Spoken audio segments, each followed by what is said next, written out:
నమస్తే, తెలుగు రాజ్యంకి స్వాగతం. నేను సంధ్య. అటు టాలీవుడ్ డాన్స్ అసోసియేషన్ రగడ రోజు రోజుకో మలుపు తిరుగుతోంది. నిన్న మొన్నటి వరకు వాళ్ళ మధ్యలో గొడవలు అనుకోవడం, తర్వాత Shekhar master versus Jani master అవ్వడం, ఇప్పుడు అది పక్కన పడిపోయి అంటే డాన్స్ మాస్టర్లు ప్రొడ్యూసర్స్ దగ్గర అమౌంట్ ఎక్కువ తీసుకుంటున్నారు, డాన్సర్స్కి తక్కువ ఇస్తున్నారు అనేది సీన్ కట్ చేస్తే ఇప్పుడు సృష్టి వర్మ ఎంటర్ అవడంతో ఇది పర్సనల్ అటాక్ కిందిగా అయిపోయింది. సుమలత వర్సెస్ శ్రేష్ఠి వర్మ అన్నట్టు ఈ నరేషన్ కొనసాగుతుంది. అసలు సమస్య ఏంటి, జరుగుతున్నది ఏంటి తెలుసుకునే ప్రయత్నం చేద్దాం. సీనియర్ సినీ పొలిటికల్ అనలిస్ట్ భరద్వాజ్ గారు మనతో ఉన్నారు. ఆయన మాటలు. భరద్వాజ్ గారు నమస్తే. నమస్తే అండి. ఏంటి ఈ డాన్స్ మాస్టర్ అసోసియేషన్లో 10 మెంబర్స్ రిజైన్ చేశారు. అవును. అయితే అసోసియేషన్కి చెప్పకుండా ఈమె బై ఎలక్షన్స్కి వెళ్ళింది అని ఫస్ట్ వినిపించినమాట. అవును. సీన్ కట్ చేస్తే ఈమె అసోసియేషన్ని తన పర్సనల్ అనేసుకుంటుంది, ఓన్ అనేసుకుంటుందని ఇంకొందరి మాట. ఇప్పుడు ఆవిడ చెప్తున్నది ఏంటంటే, మేము అసోసియేషన్కి మేము చేసినంత ఇంకెవరూ చేయలేదు, ఇన్సూరెన్స్ చరణ్ గారి దగ్గర నుంచి 40 లక్షలు తీసుకొచ్చాము, మేము తిన్నామని నిరూపించండి, అసలు డాన్స్ మాస్టర్లే డాన్సర్స్కి అన్యాయం చేస్తున్నారు అంటూ సుమలత గారు ఇంకో ఎలిగేషన్ చేశారు. ఇదంతా జరిగి అప్పటి వరకు శ్రేష్ఠి వర్మ సీన్లో లేదు. నిన్న నుంచి శ్రేష్ఠి వర్మ సీన్లోకి వచ్చిన తర్వాత నరేషన్ మొత్తం మారిపోయింది. యాక్చువల్గా వీళ్ళతో పెద్ద హీరోలు మాట్లాడే ప్రయత్నం చేశారు, గొడవ ఆపడానికి చిరంజీవి గారు మాట్లాడాడు, కొంత కన్విన్స్ అయ్యారు వీళ్ళు. అయితే అసోసియేషన్ దగ్గర శేఖర్ మాస్టర్ దగ్గర నుంచి మొదలైన వివాదం అయితే ఈ సభ్యత్వాల తొలగింపు దీనికి సంబంధించి వ్యవహరిస్తున్న తీరు బాలేదు. అలాగే ఉప ఎన్నికలకు వెళ్ళటం, దానికి సంబంధించి నిర్ణయం తీసుకునే ముందు అందరితోనూ మాట్లాడాలి కదా, సభ్యులతో మాట్లాడాలి. ఎవరితోనూ మాట్లాడలేదు, కనీసం బాడీతో కూడా వాళ్ళు సంప్రదింపులు జరపల. కార్యవర్గం ఉంటుంది దానికి, ఆ కార్యవర్గంతో కూడా చెప్పలేదు, సభ్యులకి చెప్పలేదు, ఎవరికి చెప్పలేదు. మీ నిర్ణయాలను మీరు తీసేసుకుని ఇంప్లిమెంట్ చేసుకుంటూ వెళ్ళిపోతే ఎలా కుదురుతుంది, ఇది మీ పర్సనల్ వ్యవహారం కాదు కదా అనేది ఆయన గొడవకి దిగాడు. అక్కడ వరకు జెన్యూన్గానే నడిచింది అది. అక్కడ పర్సనల్ ఇష్యూస్ అంటే ఇప్పుడు ఆల్రెడీ సినిమా పరిశ్రమలో కొంతమంది శేఖర్ మాస్టర్కి మద్దతుగాను ఉన్నారు, జానీ మాస్టర్కి మద్దతుగా ఉన్నారు. ఇది పాత రోజుల నుంచి జరుగుతున్న గొడవే. కొంతమంది డైరెక్టర్లు వీళ్ళని వాంటెడ్గానే ప్రమోట్ చేస్తున్నారు అనే అభిప్రాయం కూడా ఉండింది. జానీ మాస్టర్ని ఆయన కష్టాల్లో ఉన్నప్పుడు కూడా వాళ్ళ హక్కును చేర్చుకున్నారు. దీనికి మెగా అల్లు గొడవలు కూడా తీసుకొచ్చారు. అల్లు అనేది తీసుకొచ్చి వీళ్ళు ఆయనకు వ్యతిరేకుల్ని ఎంకరేజ్ చేస్తున్నారు, జానీ మాస్టర్ని వాళ్ళు ఎంకరేజ్ చేస్తున్నారు అని తీసుకొచ్చినప్పుడు కూడా, అంటే ఇది సృష్టి వర్మ ఎపిసోడ్లో బయటకు వచ్చిన వివాదం. ఆవిడకి వీళ్ళు ప్లేస్మెంట్ ఇస్తున్నారు ఈ కాంపౌండ్లో అనేది ఒక ప్రచారం జరిగింది. అప్పుడు పని చేయటం బ్యాక్ ఎండ్ లో వాళ్ళే ఉన్నారు, వాళ్ళు వాంటెడ్గానే తీసుకొచ్చారు. సుకుమార్ గారు ఉన్నాడు, మరి సుకుమార్ గారి ప్రాజెక్టే పెద్ద కూడా, దాని ద్వారానే జానీ మాస్టర్కి పేరు వచ్చింది.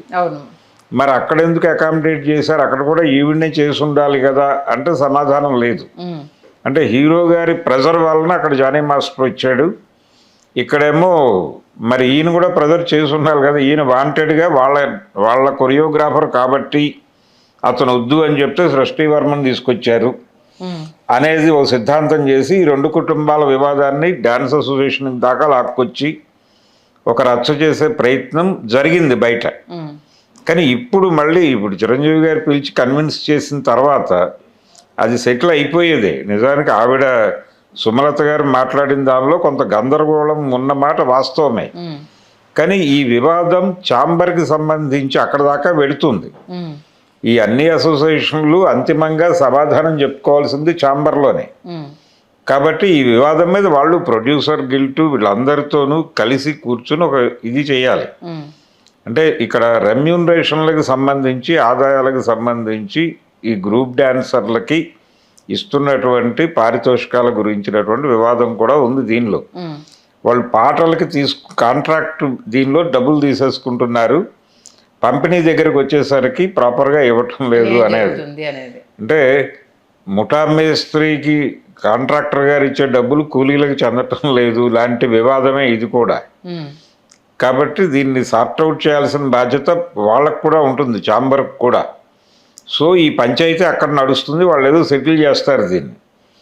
కానీ ఈ లోపు ఇక్కడ జరుగుతున్నటువంటి రచ్చ ఇప్పుడు ఈ అమ్మాయి ఎంటర్ అయిన దగ్గర నుంచి చాలా స్పష్టంగానే అది వ్యక్తిగత విమర్శలుగా మారిపోయింది. ఇప్పుడు పర్సనల్ అటాక్స్లోకి వచ్చేసారు వాళ్ళు. ప్రతి ఒక్కళ్ళు మీడియా ముందుకు వస్తున్నారు. అంటే వీళ్ళు అక్కడికి వెళ్ళగానే మీడియా కూడా ఎక్స్పెక్టేషన్తో ఉంది. ఆ పాత గొడవ మళ్ళీ రేగుతుందా అనేది, నన్ను వాంటెడ్గా కిల్ చేస్తున్నాడు జానీ మాస్టర్ అనేది ఎస్టాబ్లిష్ చేయడానికి ఆవిడ కొన్ని ఇంటర్వ్యూలు కూడా ఇచ్చారు బయటకి, కొంతమందిని ఆర్గనైజ్ చేసి.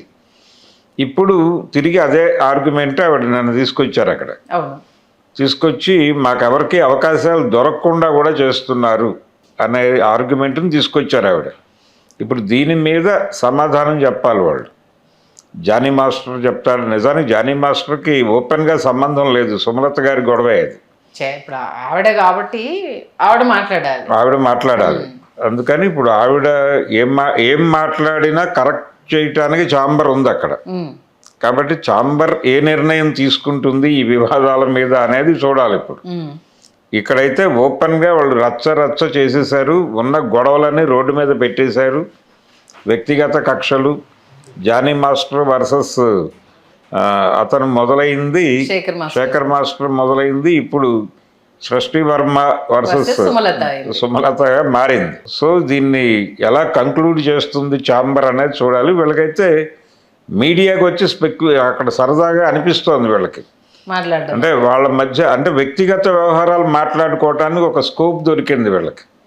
ఈ పర్సనల్ రిలేషన్స్ అవి ఇబ్బంది పెట్టిన సందర్భాలు, దాని మీద ఒక వికృత చర్చ జరపడానికి అవకాశం దొరుకుతుంది. అది సుమలత వర్సెస్ సృష్టి వర్మ అనగానే అక్కడ ఇవన్నీ మాట్లాడటానికి స్కోప్ దొరుకుతుంది. కొంత జనాలు కన్జ్యూమ్ చేస్తారు, కొంత ఇంట్రెస్ట్ జనరేట్ అవుతుంది అని వీళ్ళందరూ చేరిపోయారు అక్కడికి.